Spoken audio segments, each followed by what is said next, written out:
عطا فرما دی۔ تو اب یہاں پر یاد رکھیے کہ ایک طرف کھنڈر زمین تھی، اللہ رب العزت نے جو ہی بارش برسائی، بارش کی وجہ سے وہ پوری روح زمین کو اللہ رب العزت نے بارش کے ذریعے، جس بارش کو اللہ رب العزت نے رحمت قرار دیا، اس کے ذریعے زندگی عطا فرما دی۔ اللہ تبارک تعالیٰ نے ایسی کئی مثالیں بیان کی کہ اللہ رب العزت فرماتا ہے کہ ہم نے جب زمین کو زندگی عطا فرما دی تو اس کے اندر اللہ رب العزت نے پھر پھل فروٹ کی صورت میں ایسی چیزیں پیدا کی کہ ان کو بھی اللہ رب العزت نے زندگی عطا فرما دی۔ جب زمین مردہ تھی، درخت سوکھ گئے تھے، لیکن جب ہم نے زندگی زمین کو عطا کی تو نئے سرے سے، آج نو سرے سے اللہ تبارک تعالیٰ نے زمین کو زندگی دی۔ اب زندگی کی وجہ سے اس کے اندر کی جو چیزیں تھی، جتنے بھی معدنیات تھے اور شجر و حجل تھے، وہ مردہ ہو چکے تھے۔ اللہ رب العزت نے صرف بارش کی ایک رحمت کی جھلک سامنے رکھ کر، زمین پر بھیج کر، اللہ رب العزت نے اس زمین کو زندگی عطا فرما دی۔ حضرات محترم، آئیے اب یہ قرآن کی آیت پیش کر کے میں آپ احباب کے سامنے سب سے پہلی حدیث بیان کرنے لگا ہوں۔ حضرت عمرو بن عاص رضی اللہ تعالیٰ عنہ کو فرمان موجود ہے کہ جس وقت ان کا وصال کا وقت تھا تو وہ رو رہے تھے، حضرت عمرو بن عاص رضی اللہ تعالیٰ عنہ۔ تو بیٹوں نے دیکھا کہ اللہ رب العزت نے آپ کو بڑا مقام عطا کیا ہے، آپ کو وہ سعادتیں اللہ رب العزت نے عطا فرمائی۔ آپ نے حضور کا زمانہ پایا، بیٹوں نے کہا باپ سے کہ آپ کیوں رو رہے ہیں، کیا وجہ ہے؟ تو آپ نے فرمایا، حضرت عمرو بن عاص رضی اللہ تعالیٰ عنہ، آپ نے کہا کہ جب میں نے اسلام قبول کرنے کا ارادہ کیا، اسلام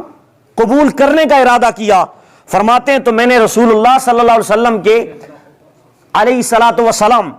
حضور علیہ الصلوۃ والسلام کے دربار میں پہنچا اور میں حضور علیہ الصلوۃ والسلام کے قریب ہوا۔ حضور مجھے بیعت کرنے لگے، مجھے کلمہ پڑھانے لگے، مجھے مسلمان کرنے لگے اور میں اسلام میں داخل ہونے لگا تو میں نے ہاتھ بیعت کے لیے آگے بڑھا کر پیچھے کھینچ لیا۔ جب پیچھے کھینچا تو کہتے میں عالم کفر میں تھا، تو میں نے اپنا ہاتھ پیچھے کھینچا تو میرے نبی نے پوچھا، اے عمر تو اپنا ہاتھ پیچھے کیوں کھینچ رہا ہے؟ تو وہ کہتے ہیں میں نے جب پیچھے ہاتھ کھینچا تو میرے نبی نے جب سوال کیا تو نے پیچھے ہاتھ کیوں کیا؟ تو کہتے ہیں اردت ان اشترطا، میں نے کہا یا رسول اللہ میری کچھ شرطیں ہیں اسلام مسلمان ہونے کی، میری کچھ شرطیں ہیں، میں مشروط طریقے سے مسلمان ہونا چاہتا ہوں، مشروط طریقے سے صحابی ہونا چاہتا ہوں اور مشروط طریقے سے آپ کا غلام بننا چاہتا ہوں۔ تو میرے نبی علیہ الصلوۃ والسلام نے فرمایا تشترطا بما ذا، بتاؤ تمہاری کیا شرطیں ہیں، تم کیا شرط لگانا چاہتے ہو کہ جس کی وجہ سے تم مسلمان ہونا چاہتے ہو؟ تو اب انہوں نے جو سوال کیا سمجھیے سنیے، کہنے لگے کہ میں تب اسلام قبول کروں گا، تب اسلام یا رسول اللہ قبول کروں گا جب میرا ہاتھ آپ کے ہاتھ میں جائے، جو ہی آپ کے ہاتھوں میں ہاتھ جائے تو جسم کے اندر سے سارے گناہ نکل ہو جائیں۔ عالم کفر میں جتنے بھی میں نے گناہ کیے تھے، صرف ہاتھ لگنے کی وجہ سے سارے گناہ مٹ جائیں۔ تو میرے نبی نے کیا جواب دیا؟ میرے نبی علیہ الصلوۃ والسلام نے فرمایا، اے عمرو بن عاص تجھے پتہ نہیں ہے، اما علمت ان الاسلام یادم کما کان قبلا، اے عمر یاد رکھ تجھے پتہ نہیں ہے یہ اسلام ہے، یہ اور مذاہب ہیں جن کے اندر بندہ پہلے جیسا تھا بعد میں بھی ویسا ہی ہوتا ہے، نہ یہ اسلام بہت کچھ عطا کر دیتا ہے۔ یاد رکھ عمر اما علمت ان الاسلام یادم کما کان قبلا، یاد رکھ تمہیں پتہ نہیں کہ اسلام کسے کہتے ہیں، جب اسلام آتا ہے تو پہلے کے سارے گناہ مٹا دیتا ہے۔ اسلام جب آتا ہے تو پہلے کے سارے گناہ مٹا دیتا ہے، سارے دبے صاف کر دیتا ہے، اور گناہوں کی ساری میل اور ساری سیاہی اتر جاتی ہے، اسلام سے بندے کو نئی زندگی مل جاتی ہے۔ لہذا اگر تم شرط نہ بھی لگاؤ تب بھی اسلام ایک ایسا مذہب ہے، تمہارا ہاتھ میرے ہاتھ میں جائے گا، میں تمہیں بیعت کروں گا، تم بیعت ہو جاؤ گے، لیکن یاد رکھو یہ شرط لگانے کی بھی ضرورت نہیں، پہلے اسلام تمہیں وہ کچھ عطا کر دے گا جو تمہاری ڈیمانڈ ہے۔ حضرات محترم، تو پتہ یہ چلا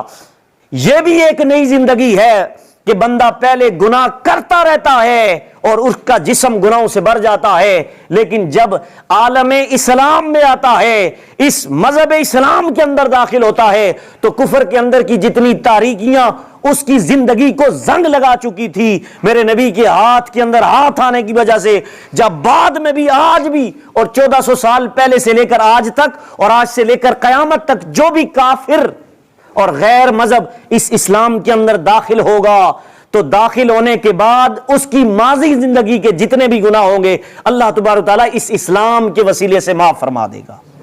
کیسے معاف کرے گا؟ فرمایا کَیَوْمٍ وَلَدَتْ أُمُّهُ، جس طرح ابھی اس کی ماں نے اسے جنا ہے، اب 80 سال کا بوڑھا ہے لیکن تب بھی پتہ یہ چل رہا ہے ابھی بچہ جس طرح گناہوں سے پاک ہوتا ہے اس طرح یہ پاک ہے۔ آئیے، ایک تو یہ چیز اس سے زندگی ملتی ہے کہ جب بندہ کفر کو چھوڑ کر اسلام کی طرف آتا ہے۔ آئیے دوسری روایت جو کہ صحیح مسلم کے اندر حدیث نمبر 336 ہے، میرے نبی علیہ الصلوۃ والسلام نے اس کے اندر بھی دو زندگیاں بیان کی کہ اگر یہ امور کر لو گے تو تمہیں اللہ تبارک تعالیٰ ایک نئی زندگی عطا کر دے گا۔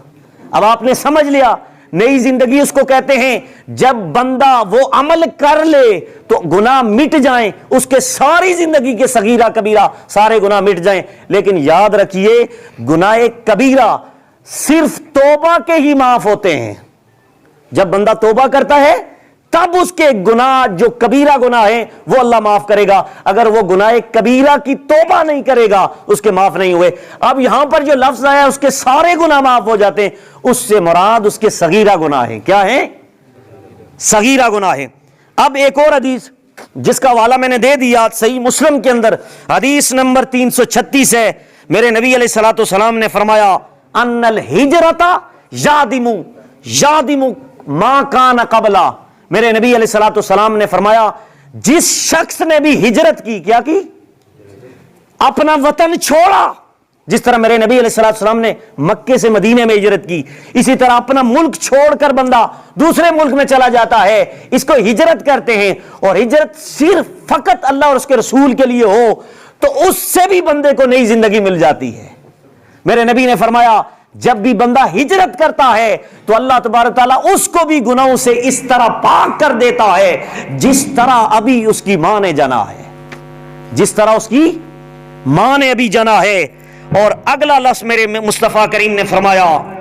ان الحج یادم ما کان قبلا، تیسری زندگی پھر بیان فرمائی، فرمایا تم یہ سمجھنا چاہتے کون سے امور ہیں کہ جن کی وجہ سے بندے کے سارے گناہ جڑ جاتے ہیں اور بندے کو نئی زندگی مل جاتی ہے؟ وہ تیسرا عمل کیا ہے کہ جب بندہ زندگی میں صاحب استطاعت ہونے کے بعد حج کرنے کے لیے کعبۃ اللہ شریف کے اندر جاتا ہے، طواف کرتا ہے اور صفا و مروہ کے اندر سعی کرتا ہے اور 7 چکر خانہ کعبہ کے ساتھ لگاتا ہے، مینا مزدلفہ کے اندر عرفات کے اندر جاتا ہے، وہ حاجی جب حج کر لیتا ہے تو میرے نبی علیہ الصلوۃ والسلام نے فرمایا اس کے بھی گناہ اس طرح نکل جاتے ہیں جس طرح ابھی اس کی ماں نے اسے جنا ہے۔ پہلا سمجھ لیا بندہ کفر سے اسلام میں آئے نئی زندگی ملتی ہے، سارے گناہ معاف ہو جاتے ہیں۔ پھر جب بندہ ہجرت کرتا ہے تو ہجرت کی وجہ سے اللہ تبارک تعالیٰ اس کے سارے گناہ معاف فرما دیتا ہے۔ اب تیسری جو عمل بیان کیا گیا ہے، تیسرا عمل میرے نبی نے فرمایا ان الحج، کوئی بھی میرا امتی حج کر لیتا ہے تو وہ گناہوں سے اس طرح نکل جاتا ہے جس طرح اس نے کبھی زندگی میں گناہ کیا ہی نہیں تھا۔ حضرات محترم، آپ نے سمجھ لیا کہ یہ 3 زندگیاں مختلف اعمال کی وجہ سے ہمیں ملی، تو اللہ رب العزت سے دعا ہے کہ اللہ رب العزت ہمیں اس پر عمل کرنے کی توفیق عطا فرمائے۔ کیونکہ وقت ہو چکا ہے، تو لائٹ کا بھی مسئلہ انشاءاللہ نیکسٹ جمعۃ المبارک ہماری دوسری قسط پر کئی فرامین حضور علیہ الصلوۃ والسلام کے بیان کیے جائیں گے کہ جس سے یہ ہم سمجھ سکیں گے کہ ہمارے کون سے امور ہیں اور کون سے اعمال ہیں